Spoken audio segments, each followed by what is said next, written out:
Bedrosian isn't shy about expressing his views on a variety of political topics. You ran for House of Delegates against Dick Cranwell twice in the 90s.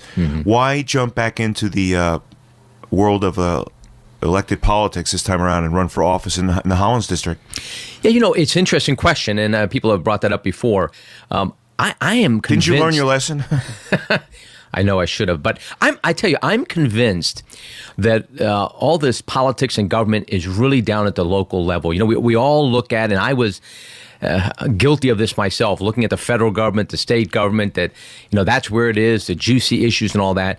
And then right in your own backyard, you see things that are happening and you think, wow, I'm missing all this because I've got my eye on something else. But I think it's time to look in our own backyard and say, hey, can we do things right here? If we can't do them right here, don't even forget about looking up at someplace else. We need to do it right in our backyard. Do you think local governments can maybe set an example for state politicians or congressmen that need to absolutely set an example? Yeah, absolutely. And I think this is the way it really should work. It should work from the bottom up. When you're closer to the people, you think about a campaign like this where it's the Hollins district, and I think we got 14,000 registered voters. It's a small group. It's a group small enough to where you can actually know and meet people and really know what it is that's on their mind. Most people are so apathetic to this whole process because they don't really feel their voice is being heard. No one actually ever talks to them. They're just getting stuff in the mail. It's that kind of thing. But I think on a local level, and I'll tell you, it's a lot of the similar issues. It really is surprising to me. And it's also very surprising to me how much a lot of the issues that we think are really just federal or state issues are pushing down to the lower level. It's not just about property taxes and zoning anymore. It's a lot bigger than that. Well, give me some examples. What are the issues that you were okay that are kind of seeping down to the local level? Well, absolutely. Well, the biggest thing for us right now is the debt. I just can't harp on enough. Everybody's looking at the federal government and Obama. They're just complaining about Congress and all this, that we are just spending more money than we have. Well, right in our own backyard, $200 million debt in Roanoke County. It's ridiculous. We shouldn't be doing that. The other thing, in fact, something just happened in Pennsylvania County, and actually this happened in Roanoke before in other counties, where the whole issue about prayer, and this used to be a national thing. When we talk about removing prayer in the Bible from the schools 40 or 50 years ago, well, now it's seeping into government, local government, and not about government officials, but about private citizens. This is about saying the prayer at the Board of Supervisors meeting. And as a matter of fact, yesterday, a Roanoke judge decreed that they cannot do a denominational prayer. That's right. I think that was Pennsylvania County. That's right. But see, this is the thing that surprised me, and that's why I say these are issues that most people would think are more federal issues or state or whatever. But the reality is, as a private citizen, I have the right. Right? We're not supposed to make any law infringing upon someone's freedom of religion. Well, we're doing it here by telling somebody that they can't go and when they open up prayer. It's private citizens that come and open up prayers at Board of Supervisor meetings. Right. The thing of it is, they went through that in Roanoke County, and of course there was a group from Wisconsin putting pressure on Roanoke County to change their prayer at the Board of Supervisors meetings. And so they did acquiesce and go to a non-denominational prayer in Roanoke County. Would you have agreed to that? Or no. should the county, the county potentially, Al, could have been looking at, a bunch of money to fight this thing. Let me tell you, Gene, the county just spent, $50 million 4 years ago to build a gym and build a huge library in Southwest County. The county is willing to spend money to do things. And really the priority of the county, my feeling is, the priority of a government official, first off, is to protect the rights of the citizens. And I would think in this case, the rights of the citizens were being infringed upon, and the county should say, we're going to battle on this thing. It's an important thing. The reality on this whole non-denominational prayer is only effective when it's a sectarian prayer. To have a moment of silence, what does that mean anyway in a moment of silence? What, you just stop? It means nothing. For a Christian to be able to pray in the name of Jesus is where the power is. And so I think people should have the freedom. Our Constitution says you should not infringe upon it, and our government keeps infringing on that right. We're talking with Al Bedrosian. He's running for the Hollins seat on the Board of Supervisors in Roanoke County, and you have a firehouse primary coming up. Is it May 11th? That's correct. May 11th. Against Mike Bailey? Mike Bailey. Okay. This will be Saturday, so it's a different day, too. So everybody's got to get used to this. Saturday, and it's from 10 to 3 only. So during those hours of 10 to 3, you got 5 hours to come out and vote. So, my suggestion is get there early and just get it done and move on. During those hours, you can come in, you just go to the voting booth, vote, and then you're out of there. So are you out knocking on doors and things like that? Yeah, it's fun. I mean, this is the kind of thing that we enjoyed doing years ago, and meeting people. And it's funny, when you talk to people, they will open up and they'll tell you what's on their mind. So it's always a good indication of what's going on. You're a Virginia Tech grad, correct? I am. Okay, and wife. Talk about your wife and kids. Yeah, briefly. my wife Cassidy, who always runs our campaign. Cassidy does a great job, and we have 5 children. And, in the last campaign, one of my children, Madeline, was actually born the day after the primary. Primary was June 8th. She was born on June 9th. This was back when you ran for the House delegates? Yeah. And then we had, we ran the first time, and then we had a primary the second time. Right. And on that, the morning after the primary was when Madeline was born. So anyway, all the children involved in this, and it's good. It's very good. So when you're out there, what kind of vibe are you getting, Al, or you feel good about where you're at, and what are people telling you they want out of a supervisor? Richard Flora is the incumbent, and what are they telling you they want out of a supervisor or out of the board of supervisors in Roanoke County? Yeah. Well, the biggest thing I think is is spending. I mean, it's always on people's mind because spending always relates to taxes. When you think about it, everybody, they dread paying taxes, whether it's going to be a property tax that they pay for.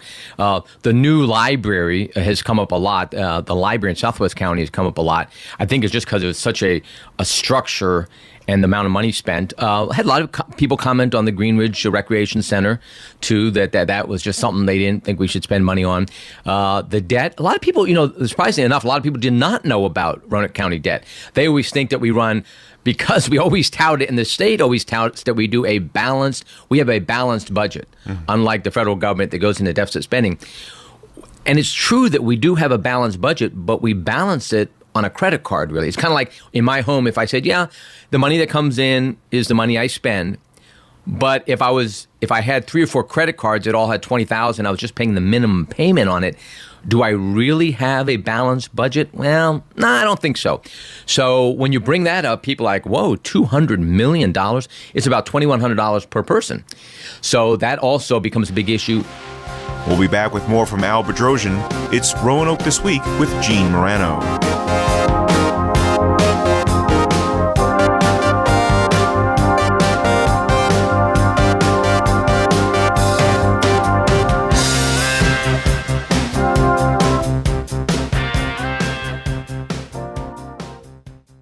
Welcome back to Roanoke This Week with Gene Morano.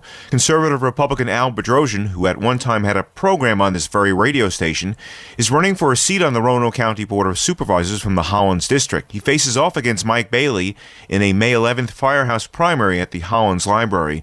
Bedrosian talks often about Roanoke County's debt as being a major problem.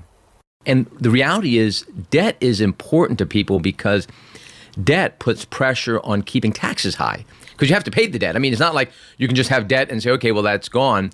We pay $17 million a year, the county does, just on the debt. So someone's got, that money is not being used for fire and rescue, police, sheriff's office. It's being used for debt. So my thing is get out of debt, find a plan, have a plan that eliminates debt every year. We take a chunk. You're not going to get rid of $200 million overnight, but don't increase it. Stop any kind of programs where you don't have the money. If you want to build another library, they're looking at building the library in Vinton is another thing that comes up. Right. We're looking at build at $10 million. Right. And let's talk. Yeah, okay. Let's talk about the thing of it is, first of all, one of the main reasons I suppose that we're in debt in Roanoke County is because tax revenues are down across the board. The economy. But why is it, Al, that the thing is, if you want to attract people to an area, you go to other parts of the country, Al. They've got public recreation centers. They've got state-of-the-art libraries. Roanoke County Board of Supervisors and the school board in Roanoke County about 10 years ago set up a plan where they would each set aside money every year, and it's up to $300,000-$400,000 a piece now, just for the debt service, so they could float bonds and they could put together school projects and capital projects. I mean, isn't there? I mean, if you're going to wait until you have a surplus in these days and age. You might not get anything done but but basic services, taking out the trash and all that. Doesn't the county, and again, playing devil's advocate here, doesn't the county sort of have to look ahead and say, hey, if we want to compete, if we want to keep people here, we've got to have a state-of-the-art library. and we're going to do what a lot of other municipalities around the country have done. We're going to build a public recreation center. Okay. Well, fair questions. I'd say this, and I'm just looking at a perspective of last 20 years. 1994, the population in Roanoke County was 85,000. Mm-hmm. It's gone up about 10%. It's 94,000 now. Which is not stunning. It's not stunning, no. Now, in that same time, though, just to talk about your thing, isn't the projects and all that going to attract people? Well, we went up 10%, but the debt went from 60 million to 200 million. So I'd have to say, when I look at that theory, I'd say, well, I don't know if people say, ooh, let me look at a map. Roanoke County, they have the Southwest County Library. They spent $30 million. Let's go to Roanoke County. Or they've got this recreation center. Let's go there. I mean, which has been very successful, by the way. Well, that's another question, Gene. The reality is when you talk to the folks, and I've talked to the administrator of Roanoke County, right now it's barely meeting its operational costs. Right. Okay. But what about the $20-something million or whatever? Because they lumped it all together, so it's hard to tell what that costs. But I think they said anywhere between 20 and 30 million. Who's paying for that? You mean to pay off the construction? The actual construction. Right. Well, who's paying for that? I mean, if a business could go into business and say, "Hey, forget about the building costs. We're just going to worry about the operation and break even." That I don't know. To me, that's why government really should not be in the business of building things and the free enterprise system, because they do not know. All they care about is breaking even. Right. And on the recreation center too, they are undercharging. If you go to any other gym in the Roanoke Valley, the charge at the Green Ridge is lower. They are under market because they're subsidizing with tax dollars. Right. I think that was part of the understanding that because it was built with tax dollars, they would make it more affordable for people. People that can't afford to go to the rack. But here it is that you're hurting. I mean, I go to Gold's Gym. Uh-huh. You're hurting entrepreneurs that are risking capital, that are risking everything to open up a facility. And here the government, which has basically unlimited funds, go into business, and they don't care about their building costs or anything. They just want to break even with the operation. I mean, that's unfair competition, right? How do you deal? So anyway, but going back to the other point is that we've gone, the debt has increased 3.5 times. Our population has increased by 10%. So my thing is, I think the reason people come, and when I talk to business owners, the real reason people come to an area, I think, they love the area. Okay, you got to love the area. It's beautiful, whatever the deal in Roanoke Valley is very beautiful. Also taxes, low taxes. People like low taxes. You talk about people even in this area choosing whether they're going to go to Botetourt or whether they're going to go here. They look at property taxes. So Roanoke County is very high in property taxes when you compare it to the rest of the state. So I would think that taxes are the big thing, and that's why you go back to the debt. If you have a low debt, then you can provide lower taxes to the citizens. So to me, and also going back to a point, I think government really should be just involved in the basics. Let the free enterprise system take care of the gyms and all these kinds of things, and let government take care and do the things it's supposed to do very, very well. We're talking with Al Bedrosian. He's running for supervisor, Board of Supervisors in Roanoke County from the Hollins District. And you put out a press release. Let's talk briefly about the Vinton Library. Yeah. A $10 million investment will be built sometime in the next decade, right there in downtown Vinton. Now, some would say, that's a good debt to take on. We can pay the debt service. It's going to revitalize downtown, potentially bring jobs or people, more business to downtown. I mean, shouldn't the Board of Supervisors, Al, in your estimation, be looking at something like that as a good investment? I don't know, Gene. We talk about whether this is good debt or bad debt.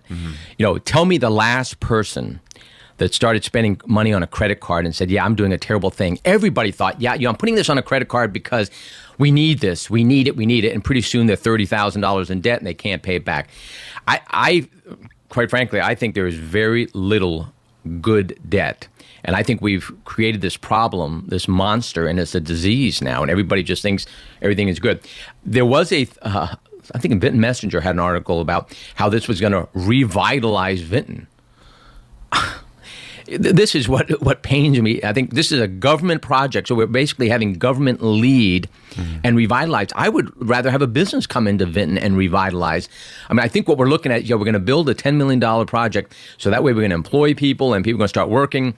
But it's kind of a fake employment. It's a fake free enterprise. But do you not believe in public libraries? Oh, absolutely. I have no problem. But reality is, we had a great library on 419. It was in the center of traffic. I mean, it was where a library should be. It was just overcrowded, and it just if you talk to people there, you talk to Diana Rosapep, the head of the library system. It had outgrown the needs of today's library patron. Well, now I live in Hollands, okay, and we have a library. And they renovated the Hollands Library. Yeah, I'm good with renovations. Here's my deal. Here's my deal with building these elaborate. This library in Southwest County is like nothing anybody's ever seen. I mean, I'm envious. You get this 200-seat auditorium. You got a cafe. Right. I mean, it is nice. You're way overboard, especially when you don't have the money. I mean, it's almost like someone getting a beautiful car, a beautiful house when they actually don't have the money and they go into debt. So my issue on that is, you look at people coming into libraries today, Gene. It's not about research. I mean, what's the biggest thing people come to libraries for? And I'm guilty of this. Hey, check out a video. Okay, great. I got Netflix now, so I don't do it. But the reality is you got videos, and the next thing is on Facebook. They get computers, and they're looking on Facebook. The use of libraries today has changed drastically from when our founding fathers thought about putting up libraries to help people get educated and do research. I see very little research going on. The main thing the person does at the front counter is checks out videos and gives people the access to go to a computer, and they're on Facebook. So I think we need to rethink about the whole library thing, and I think small libraries are good. A library, and do we have too many libraries? I mean, we've got a library every 10 minutes you go. So I just would not get into debt for doing that. We'll wrap up our conversation with Al Bedrosian after the break. It's Roanoke This Week with Gene Morano.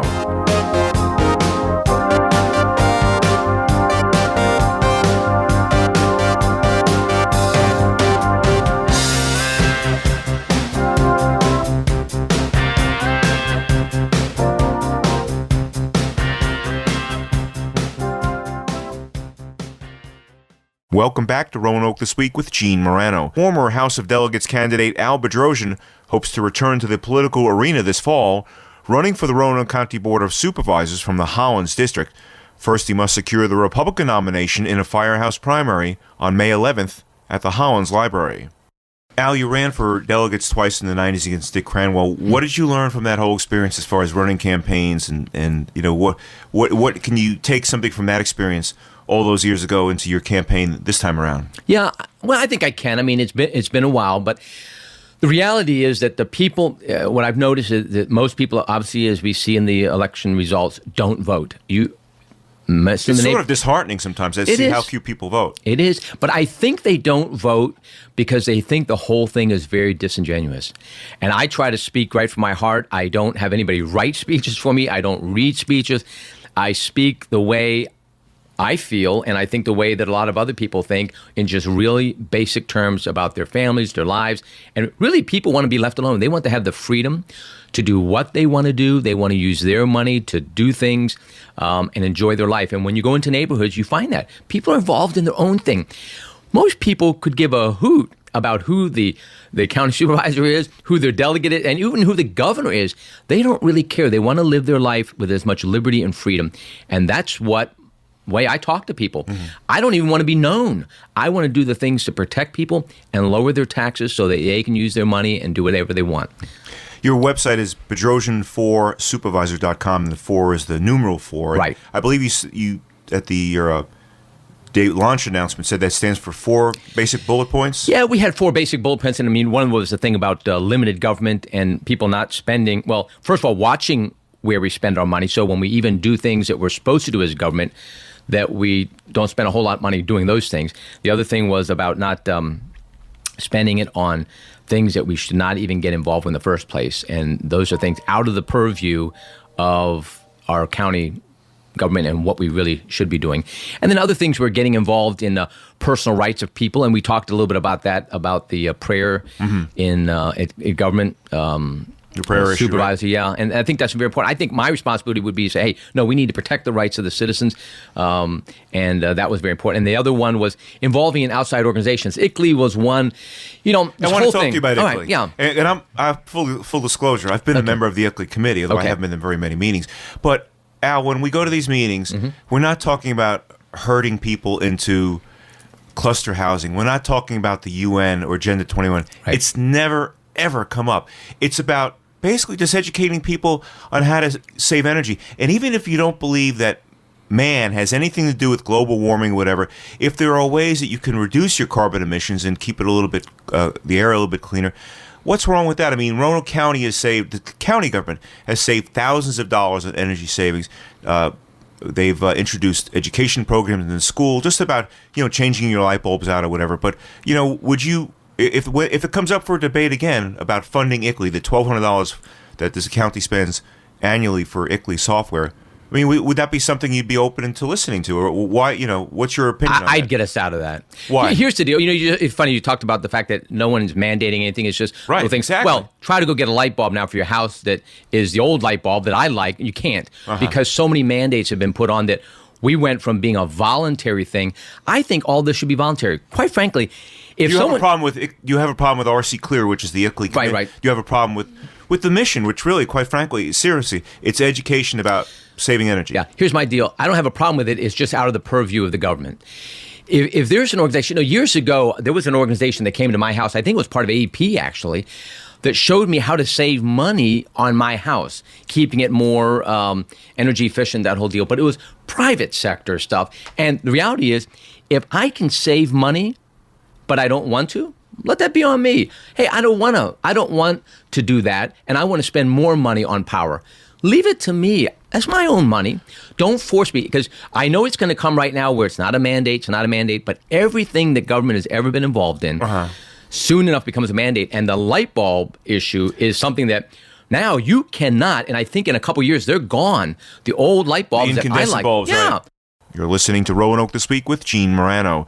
Al Bedrosian is running for the Roanoke County Board of Supervisors. First, he must win the Republican nomination in a May 11th primary against Mike Bailey. If we know that if everybody moves to either a CFL or down the road LED light bulb and does this and that it reduces the amount of electricity that has to be generated from a coal-burning plant, which will help, in theory, make the air quality better. Isn't there some responsibility to the collective group, or can someone just say, the heck with it, I don't have to think about my neighbor, I'm just going to burn as much energy as they want? Yeah. Isn't there any kind of collective? No, I don't think there is. I think here's the collective responsibility on that person. Now, let's say we got to stay within the laws, okay? But the reality is, if you want to spend $20,000 on heating your house or electricity like Al Gore does on his house, where they just spend gobs of money, do it. If you're wealthy, do whatever you want. That's what liberty and freedom is all about. Now, as long as you're not hurting someone else. So the deal is, all these things are theories. I have no belief at all in this whole global warming thing. And I guess that's my bias a little bit on this, is that I think this whole thing has been concocted and there's so much evidence. The reality is, even if you didn't believe that man is involved with global warming, if you knew there were ways that you could help reduce carbon emissions and help keep greenhouse gases, even if you don't believe... It should be voluntary. Okay. And you should do it on your own. And I think what's going to affect your decision is, hey, I can spend $1,000 this year on power, or I can spend $500. Let me do it. I don't even believe on giving credits for energy compliant products, because I think the reality is, why are you favoring one group of products over another? Let people go out and make their own decision. If I want to buy an old refrigerator that's 30 years old, that it's a waste hog, let me do it.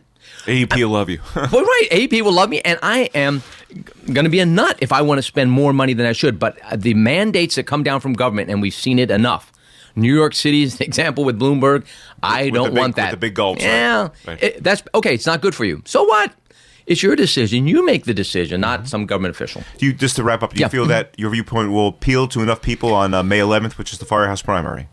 I hope so. In Hollins. I think so. I think most people are freedom, liberty-loving people that want to be left alone and want to spend their money doing the things they want to do. Yeah, I think so. Do you think if you join the Board of Supervisors in November, and of course you'd have to, if you best Mike Bailey in the primary, Gary Jarrell is facing off the independent, would you look forward to some lively debates on the Board of Supervisors if you're elected? Yeah, absolutely. And I think that's why we're there. We're not there to just go along. I think we're there to look at each other and talk about the fact that we have a great responsibility to spend the money of the taxpayers. I mean, it's not our own money. If you want to waste your own money, like I just said, you go ahead and do it. But once you take a taxpayer's dollar, I mean, I had to be looking at that dollar and trembling and saying, you know what, should we really be spending on this? And I should really be on the side of, no, I don't want to waste the money. I want to give it back to them. Let them do what they want. That's my viewpoint. All right. Al Bedrosian's running for supervisor of the Board of Supervisors in Roanoke County in the Hollins District. He has a May 11th Firehouse primary at the Hollins Library from what hours? 10 to 3. Okay. And Al, good luck and thanks for joining us. Hey, thank you very much.